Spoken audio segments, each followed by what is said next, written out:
புல் Moon sale காலை 9 மணியிலிருந்து இரவு 12 மணி வரை ஆகஸ்ட் 27 ஒரு நாள் மட்டும். 18 மலைகள் காணாமல் போய்விட்டது. மலைகள் அதற்குரிய சட்டங்கள் இயற்றப்படும். காணாமல் போன மலைகள் பட்டியலில் ஒரு பெரிய பட்டியலை வெளியிட்டிருக்காங்க. அது தொடர்பாக என்ன நடவடிக்கை எடுக்கப்படும்? அதற்கான உரிய சட்டங்கள் இயற்றப்படும். அது எப்படி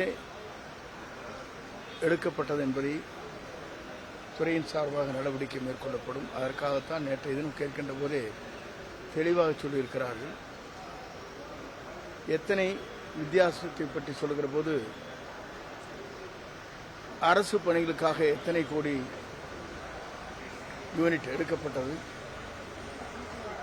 ஆனால் இங்கே எடுக்கப்படுகிற இடத்தில் அதற்கு என்ன வரிகள் கட்டப்பட்டிருக்கிறது என்ற புள்ளி விவரத்தை தெளிவாக சொன்னார்.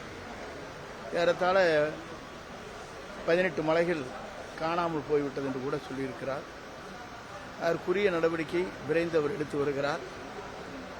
தமிழ்நாட்டை பொறுத்தவரையிலும் நமக்கு தேவையான இயற்கை வளங்களை பேணி காக்கப்பட வேண்டும் என்ற நோக்கத்தோடு தான் அண்டை நாடுகளிலிருந்து இறக்குமதி செய்யலாம் என்று கூட நேற்றையும் அறிவிக்கப்பட்டிருக்கிறது. குறிப்பாக இன்று கேரளத்திற்கு கூட நம்முடைய தமிழ்நாட்டில் இருந்து அண்டை மாநிலங்களாக இருக்கின்ற கேரள மாநிலத்திற்கு கிட்டத்தட்ட ஒரு 20 நாட்களுக்கு முன்னாலே ஒரு ஆணை பிறப்பிக்கப்பட்டிருக்கிறது. நம்முடைய ஜல்லி, மணல், ரா மெட்டீரியல் என்று சொல்லப்படுகிற அனைத்தும் சென்று கொண்டிருப்பதை இப்போது தற்காலிகமாக அரசு நிறுத்தி வைத்திருக்கிறது. புல் மூன் சேல் காலை 9 மணியிலிருந்து இரவு 12 மணி வரை ஆகஸ்ட் 27 ஒரு நாள் மட்டும்.